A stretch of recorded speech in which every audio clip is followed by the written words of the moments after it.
Hi, everyone. This is Chris Copeland with Speak Your Own Book and Corellian Publishing. I'm stepping in for Reverend Don Lewis today as he is unavailable for the show at the moment.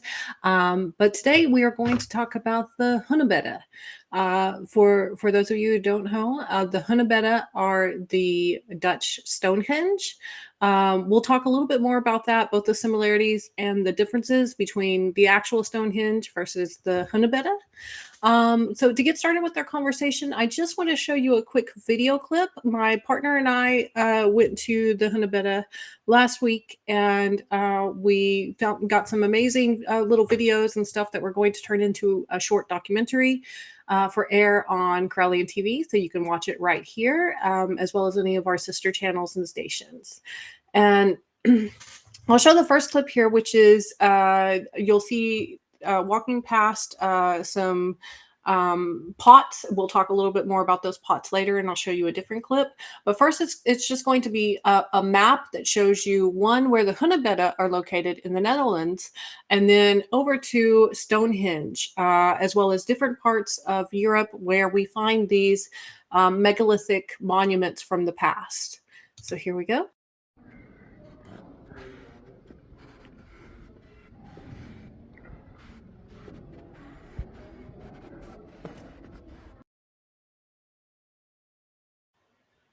I'm not sure it's playing, so I'm going to try that one more time. It didn't look like it was showing up on my end.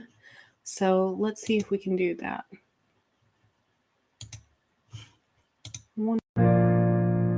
Sorry.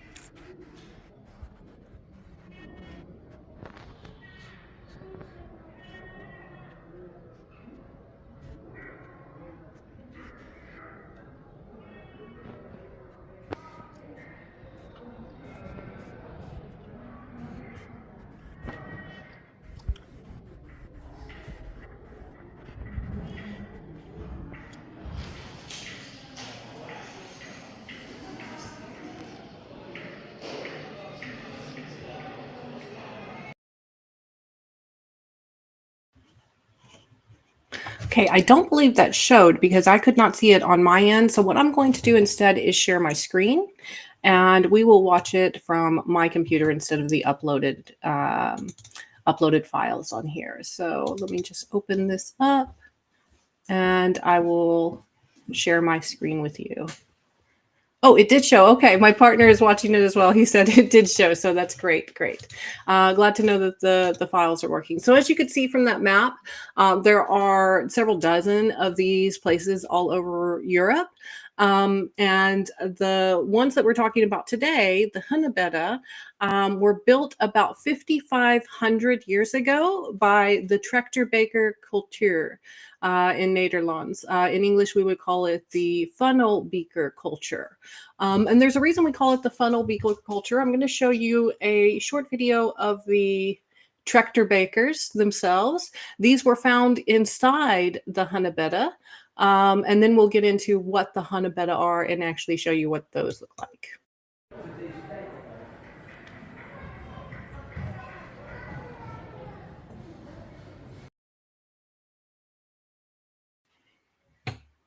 So as you noticed on that, most of those pots that you saw, most of the pottery that you saw, had this kind of funnel dip in the top part, and so that's why they're called the funnel beaker or Trechterbeker culture. Now, the reason that scientists called them this, or archaeologists called them this, is because these grave goods were found inside the Hunebedden as part of a ritualistic grave goods given to the deceased that were found inside. Now, the stones themselves did not actually have bones in them, except for a few small teeth, but they did have dust of human remains. So that's how we know they were used for burial sites. Now I'll show you what the Hunabeda actually look like. The one we went to first was D27. There are 52 of these total, but this is the largest one. And they are scattered over an area of about 50 to 100 kilometers, something like that, across the northern part of the Netherlands and a little bit into Germany as well. So here is what D27 looks like.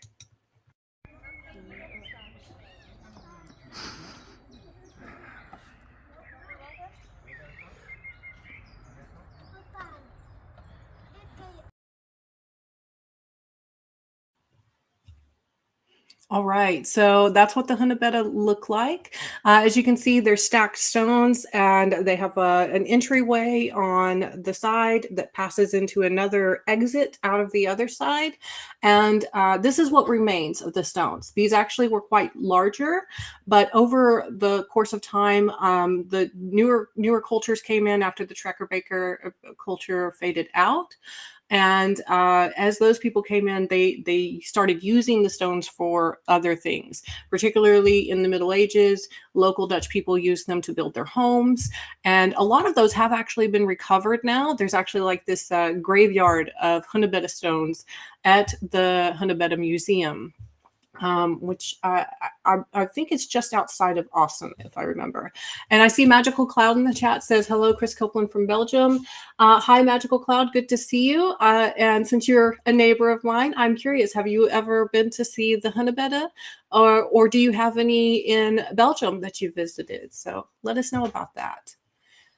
In the meantime, let's take a look at another one of those from the video files here, and then we'll discuss it. I am having some trouble getting the folder to open properly. So give me just a minute while I figure that out. There we go. Okay. So let's talk a little bit about what that inside looks like. There is a recreated Hunabeda stone on the inside of the museum that we went into and explored. So now you'll get a chance to see, and this is rebuilt, what it looked like originally. So you'll get to see it in its full form and experience what it was like as a Trekker Baker person to walk through that.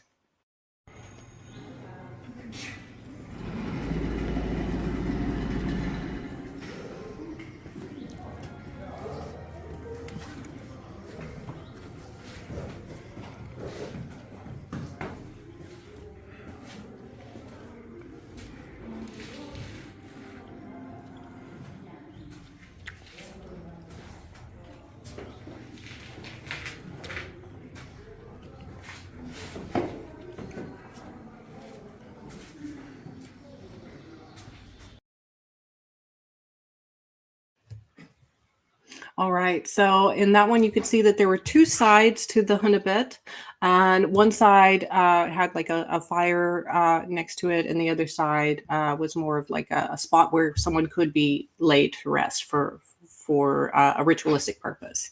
But these stones on the inside, people would bring their dead in here. They would leave them offerings. They would come back and visit them over and over. These stones were created or put together over the course of about 1,500 years. And during that time, it wasn't just the Trekker Baker culture that used them, but also later cultures did as well to bury their dead. But these stones are what's left behind from that. So let's talk a little bit more about the Trekker Baker people. I'm going to show you a short clip that describes, or that is a recreation of one of their homes. And you can also see a little bit of what people think the Trekker Baker culture people looked like. So let me see if I can find that video for us. Yeah, here we go.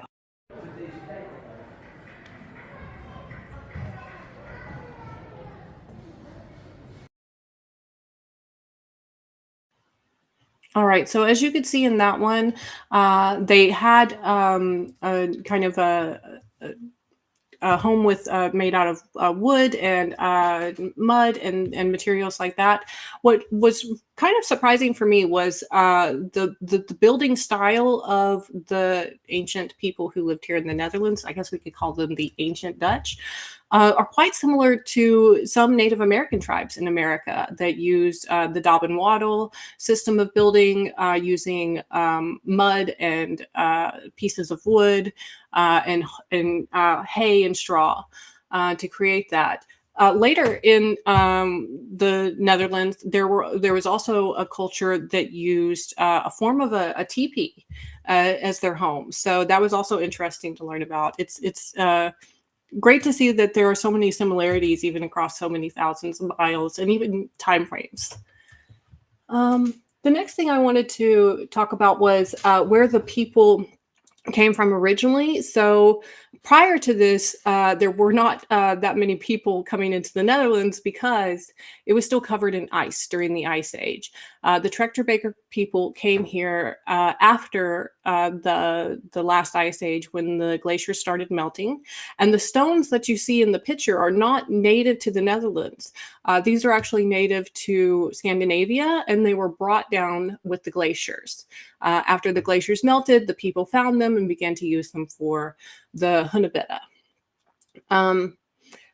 In addition to that, the people came from Turkey originally. So actually, the Turkish founded the Netherlands. There were a few groups that came in before them, but they were quite few and far between. And the ones before them did not create these stones. So this was the culture that actually began the building of these structures. Now, there are more cultures that came, of course, after this. I'd like to show you what some of the Iron Age buildings looked like in the Netherlands. This would be around 800 BC, something like that. And these buildings, I'll just show them to you and then we'll talk about them. So our first one here is a dwelling from the Iron Age.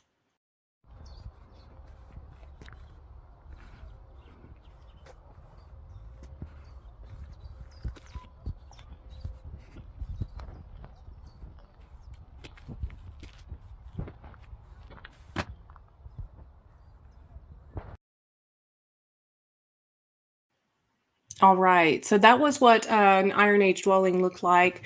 As you can see, they used thatched roofs as well, and that's still a common practice here in the Netherlands today. There are still a lot of homes here with thatched roofs, so that's a very old tradition in the Netherlands to build their homes out of thatch. We also have in the comments, Magical Cloud says that they haven't yet been to the hunebedden, but they would very much like to visit them. That they have always been fascinated by them. And maybe they could plan some visits this year or the next year. Well, you're very welcome here. And if you're in the area, let me know. You can find me on Facebook, and I will be happy to have some coffee with you and go show you around the hunebedden. I also have a comment here from Kayleen, and I'm going to attempt to pronounce your last name here, but I believe it's Welsh, and I'm going to have a very difficult time with that. Just to be safe, I'm going to say Kayleen, and then if you want to give a quick pronunciation in like basic English sounds in the chat, then I'll be happy to share that as well. But Kayleen says, hello from Australia. Great to see you in the chat, Kayleen. If you have any of structures like these from in Australia, whether they're made from mounds of dirt or stone or other materials, I'd love to hear about that as well. So let us know what we see in Australia. Let me just pull up my files again.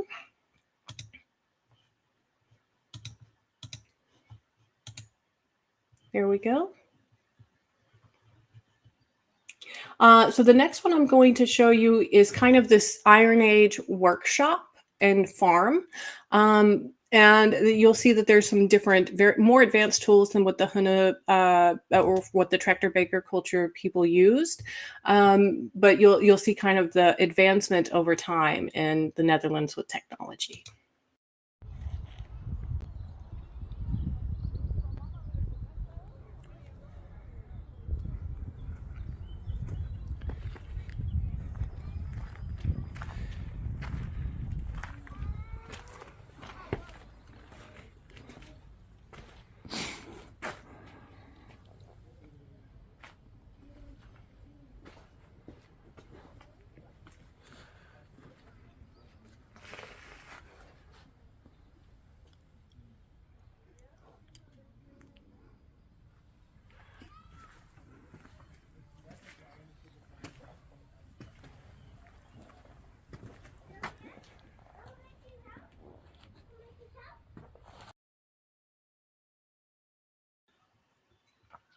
So, as you can see in that clip, the Iron Age cultures here in the Netherlands, they built things like sawhorses and ladders and tools for sharpening things made of iron. That's hence the Iron Age, and that's what a typical workshop on a farm might look like. They could also have stored animals in here for animal husbandry. I'm also going to show you another clip from the Iron Age section of this museum. This is a meeting hall kind of area where several people can sit around the fire, but it also, I believe, doubles as a home. So let's take a look at this one.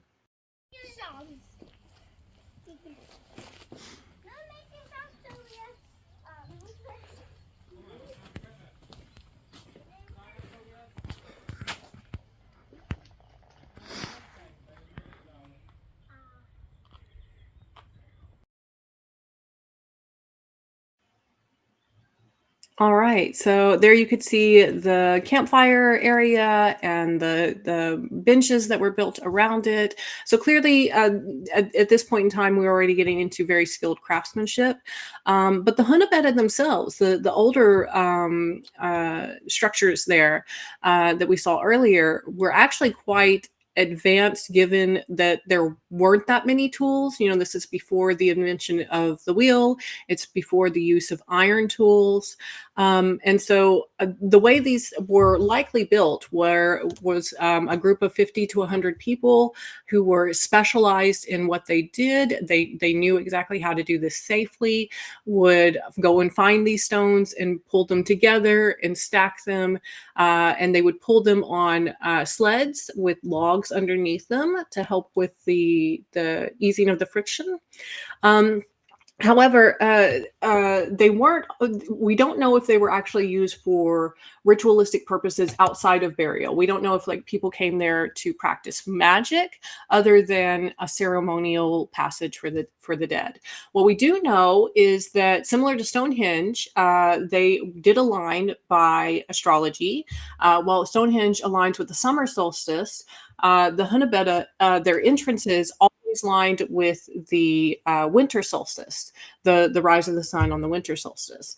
In addition to that, they also have a special alignment with the moon at that time of year. So clearly, these people were at least astronomically advanced enough to understand when that would happen again each year, the exact day it would happen again.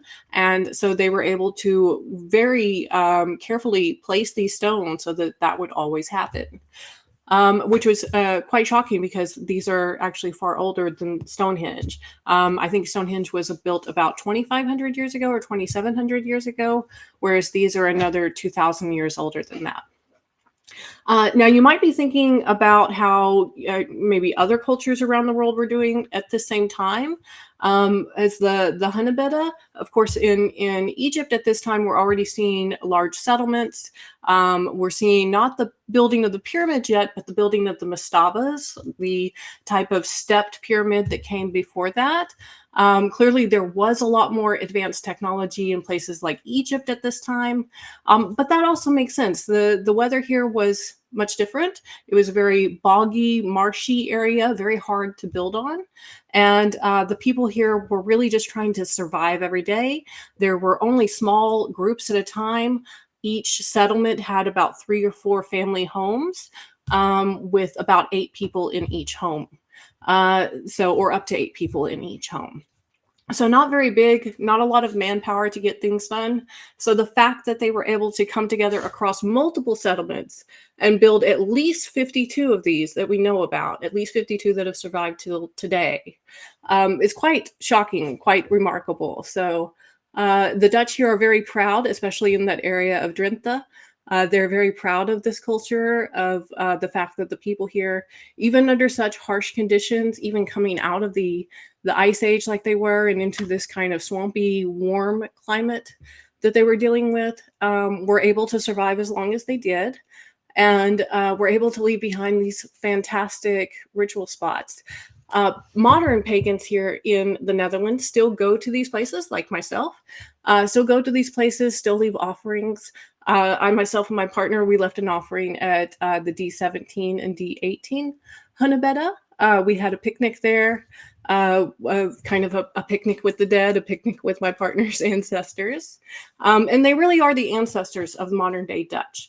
While the tractor baker culture died out around, I think they said around 3000 BC, but I may be wrong on that. While they did die out, or sorry, not 3000 BC, 3000 years ago, they died out, I believe. They likely died out from a plague. There is evidence that there was a bacterial infection in the remains that was found.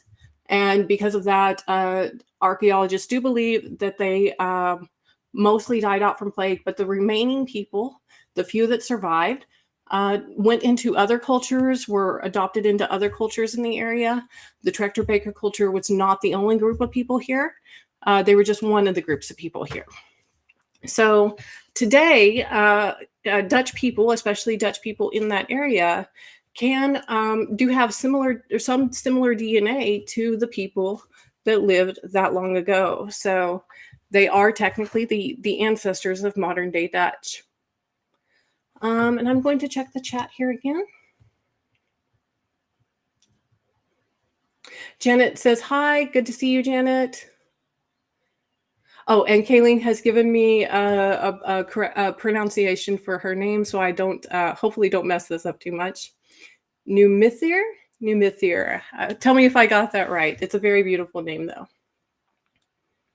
And Kayleen also says, we have a site in Eastern Victoria with 800 years by carbon dating, continuous use of rituals for protection. That's so cool. Yeah, that's awesome.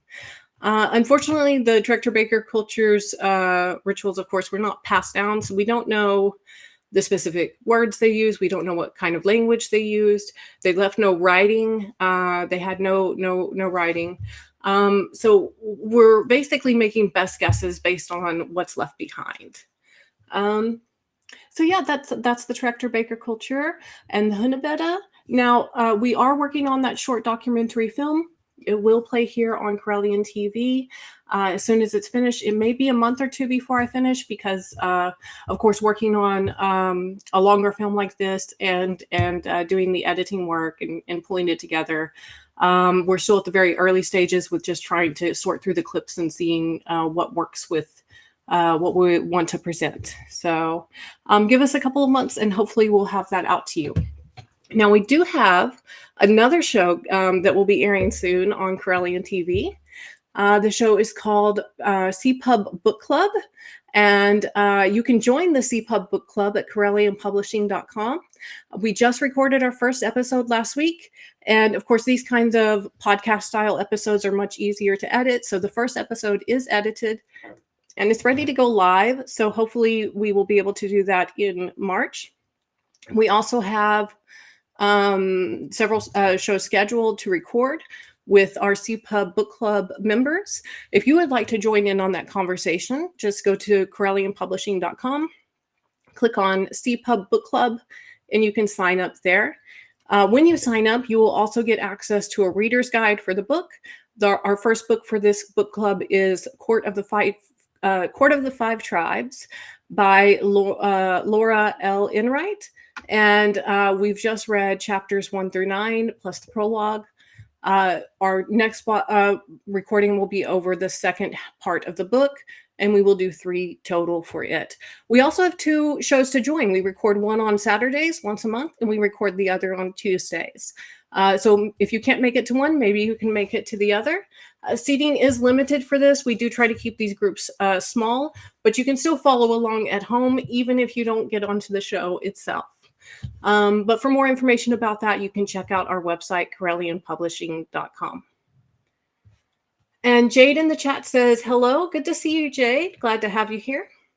If anyone has any questions about the Hunabeda, maybe something that popped up into your head that I did not answer, I'll be happy to do my best to answer it. And if I don't know the answer, I'll make note of it so that I do answer it in the documentary film that we create.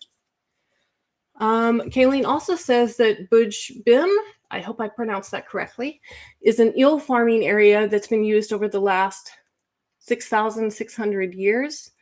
using channels, weirs, stone huts, in stone huts for eel farming. That's very cool to hear. So yeah, there's a lot of history and culture all over the world, and it's interesting to see how it all ties together, and there's so many similarities around the world too. The tractor baker culture did some hunting and some gathering, but also some farming. This was one of the first cultures in the Netherlands to begin with basic farming, mostly with things like wheat and other grains. But yeah, that was one of the early cultures that did that. Um, Let me see if there is another clip that I want to show you. I believe we have one more.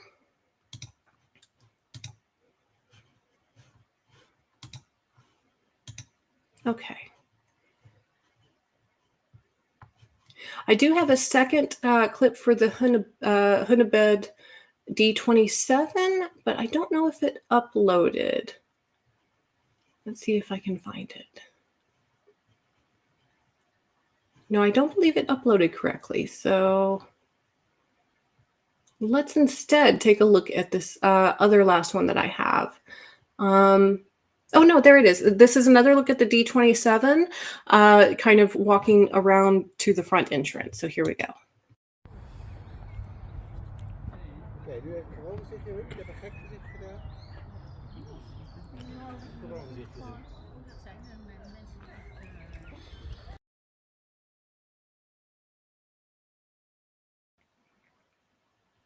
Oh, and I do believe it lost connection. I will try showing that one more time here. Let's see.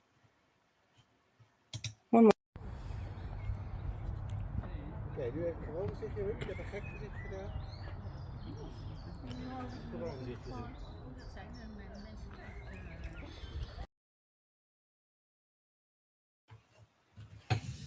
So I don't know if you saw in that clip, but there was a sign that said "Don't climb on the stones," and of course we do see pictures or people taking pictures on the stones.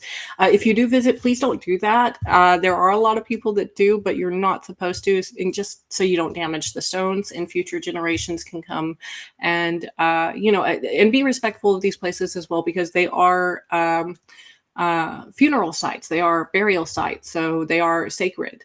And they're sacred not just to the people who were buried there in that culture, they're also sacred to the people still living in Drenthe today.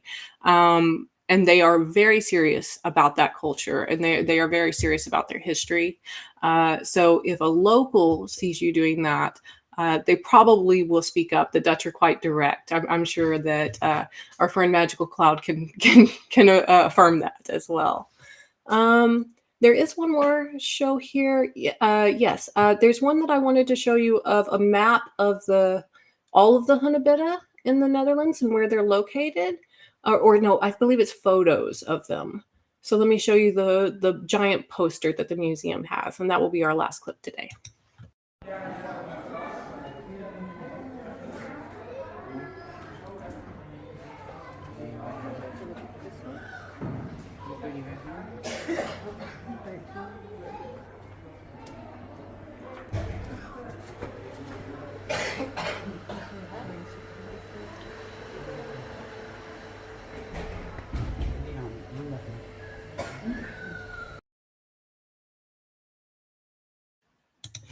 All right.